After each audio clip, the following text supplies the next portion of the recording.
Hello बच्चों, चलिए start करते हैं। एग्जाम्पल 8 में हमें क्या दे रखा है? Find the unit vector. हमें यूनिट वेक्टर फाइंड करना है in the direction of the sum of the vector this.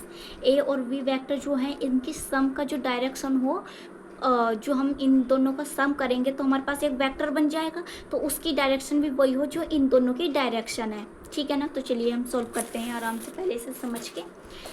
इसका कहने का मतलब ये है कि क्या है कि आपके पास जो ये यूनिट वेक्टर है, हमें क्या करना है? हमें यूनिट वेक्टर फाइंड करना है। ठीक है ना?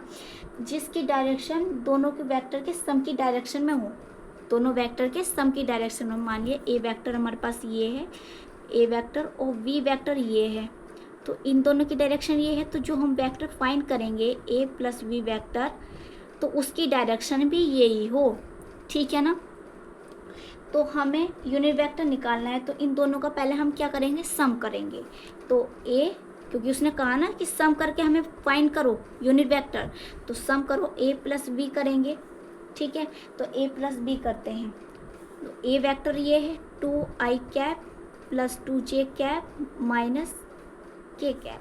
प्लस करेंगे तो देखो, जो प्लस करते हैं कोई साइन चेंज नहीं होता। अगर यहाँ माइनस करते तो हमें ब्रैकेट लगाते। ठीक है ना? तो 2i कैप प्लस जे कैप प्लस 3k कैप।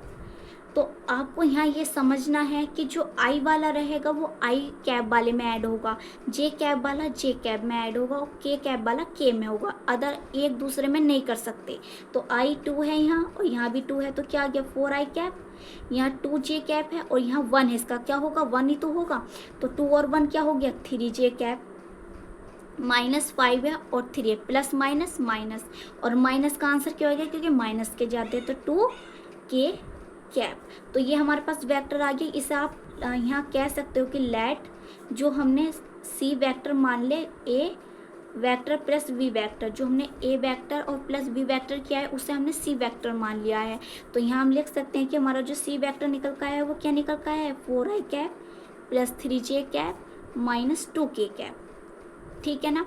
अब यहाँ आप क्या करो? यूनिट वेक्टर निकालो। यूनिट वेक्टर क्या होगा बताओ? यहाँ सी है तो यहाँ सी लिखेंगे, C cap equal to C vector upon C का मैग्नीट्यूड।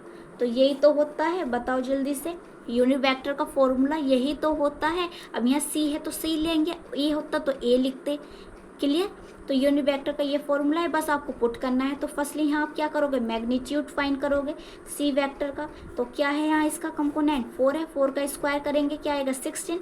3 है तो 3 का स्क्वायर करेंगे 9, और -2 जब स्क्वायर करेंगे ना, -2 का स्क्वायर, तो ये प्लस में चेंज होगा, तो क्या आ जाएगा? प्लस के 4 आ जाएगा। तो यहाँ ऐड करेंगे तो क्या आएगा? यहाँ 16 प्लस क्या आ जाएगा? 13, और जब इसे हम ऐड करेंगे तो क्या आएगा? 6 और 3 9, और 1 और 1 2। तो हमारा जो सी वेक्टर का मैग्नीट्यूड निकल कर आया है वो आया है √29। अब इसमें पुट कर दो आप। सी कैप जो है वो क्या है? यूनिट वेक्टर है, यूनिट वेक्टर। तो ए सी वेक्टर क्या है? ये है, तो इसे आप लिखो यहाँ प्लस, ये कैप है, plus 3j cap minus 2k cap upon, नीचे क्या है? मैग्नीट्यूड ऑफ सी वेक्टर क्या निकल का है?